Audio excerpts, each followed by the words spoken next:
딱 걸려. 윤석열 대통령 아니면 이런 무도한 겁이 없는 짓을 할 수 있는 자가 누굽니까?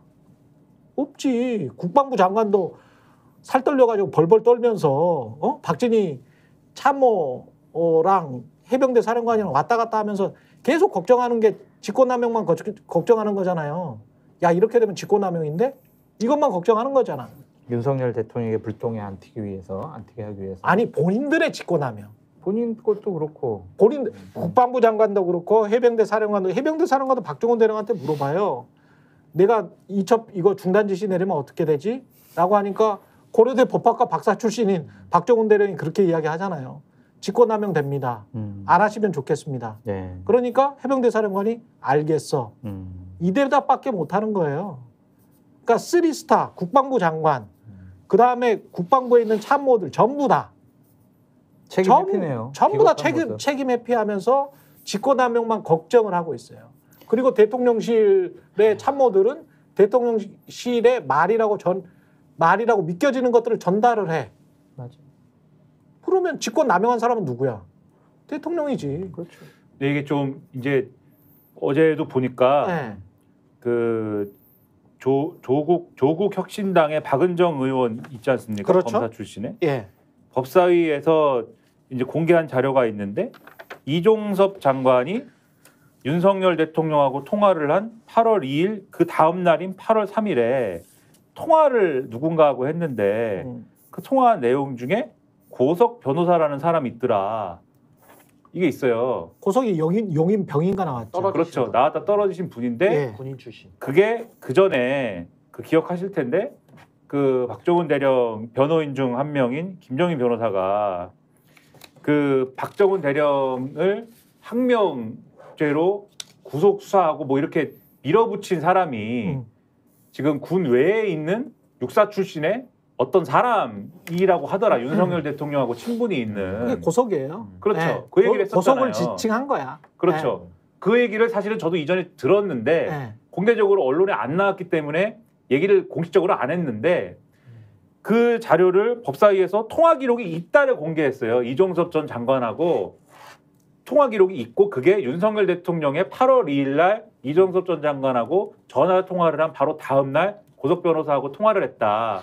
그럼 이게 또 엮어서 우리가 추정을 해보면은 어떤 의심을 갖게 되냐면 박정훈 대령에게 있어서 저 사람 항명이야. 이종섭은 정당한 지시를 했기 때문에 이종섭 이첩 보류나 등등은 정당한 지시이기 때문에 네. 박정훈은 항명을 한 거야. 그러니까 항명 혐의로 수사를 해야 돼라고 지시를 한 것은 실질적으로는 대통령일 수 있지 않는가. 그 부분을 확인해야 되지 않는가라고 하는 의혹이 있었는데 그거의 근거를 또 제시하는 하나의 고리인 거잖아요. 이게. 그렇죠. 그래서 이게 국회에서도 또 이런 보도를 통해서도 다시 한번 확인됐다. 이런 것들이 심각한 거예요. 그 두 번째는 누구의 말을 듣고 이런 행위를 한 것인가? 뭐 기자회견도 다 취소하고 우리 다 알잖아요. 해서 이 다 아는 게 그게 누구의 행위인가? 누구의 말을 듣고 이게 두 사람인 거예요. 결국은 의심하는 게 한 사람은 금융계 인사, 한 사람은 이 고석. 근데 둘 다 특징은 정식적인 참모 라인에 없습니다. 그렇죠. 그 이모 씨 얘기하는 거예요? 예, 이모 씨와 고석은 정식적인 참모 라인에 없잖아. 그러면 이게 지금 박정훈 의원이 박은정이죠. 박은정 의원이 밝혀낸 요 이종섭과 고석의 통화 내용이 무엇이고 고석과 혹시 대통령이 통화를 했다면 고석은 무슨 자격으로 국방부 장관에게 이런 조언을 했으며 이종섭은 왜 고석의 말을 들었는가?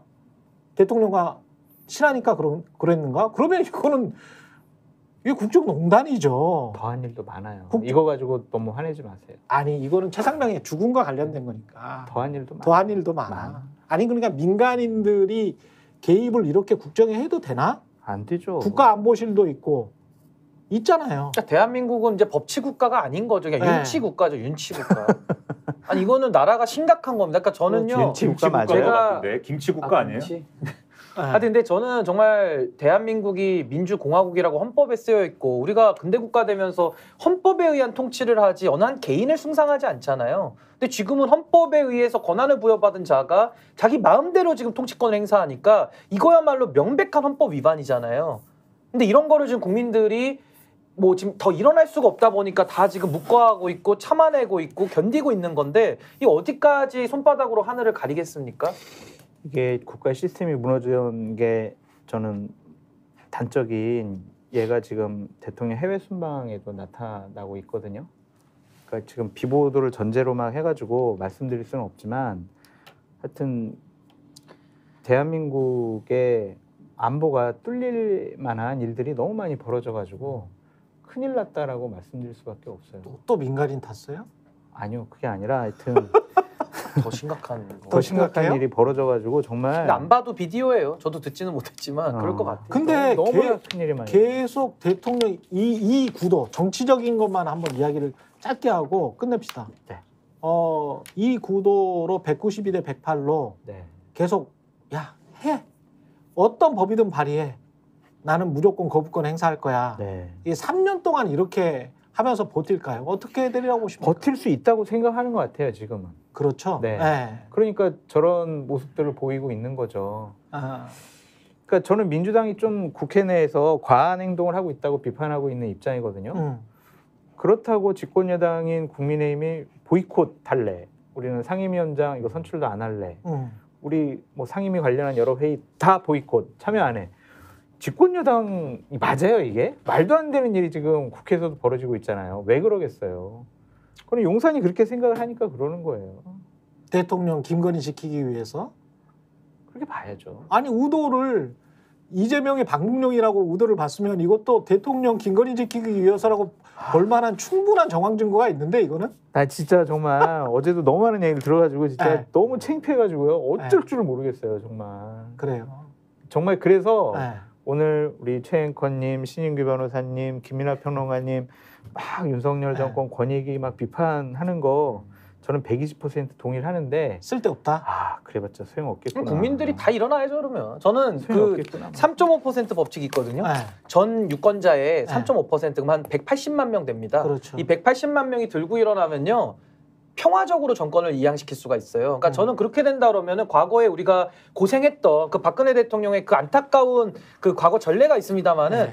그런 대통령이라고 한다면은 저는 뭐 더 이상 윤석열 대통령 개각천선할 전 가능성이 없다라고 가능성 확신하거든요. 없어. 그러면 네. 그럼 국민들 180만 명이 일어나는 수밖에 없는 거예요. 제가 볼 때는. 아니 그래서 제가 국민의힘 아, 쪽 심각한 관계자들을 만나면 예. 항상 이 얘기를 해요. 이제 윤석열 대통령은 포기해라. 음. 윤석열 대통령은 빼놓고 보수 우파를 다시 리셋해라. 또 검사 출신 안 칠 거 아예 아니야? 안 돼요. 그럼 그것도 안 돼요. 또 검사 출신 안 치려고 안 된다니까요. 그거는 또 검사 출신일 거 아니야? 그러니까 안 돼요. 그래서 만약 당신들이 윤석열 대통령 보고 같이 끼고 가면은 네. 지방선거, 대선, 총선 네. 다 진다. 당신들은 정치적 기반이 없어져 버린다. 그러니까 빼놓고 리셋해라. 그랬더니 그거에 대해서 부정하는 분들이 없더라고요. 컴퓨터를 잘하는 사람이어야 되지 않을까요? 네. 컴퓨터를. 누구? 저도 컴퓨터는 좀 하는데. 스픽스는 말하는 언론입니다. 대세는 유튜브, 그중에서 스픽스. 좋아요, 댓글, 구독, 알림 설정. 여러분이 저희를 사랑해 주시고 우리가 여러분을 사랑하는 4가지 방법입니다.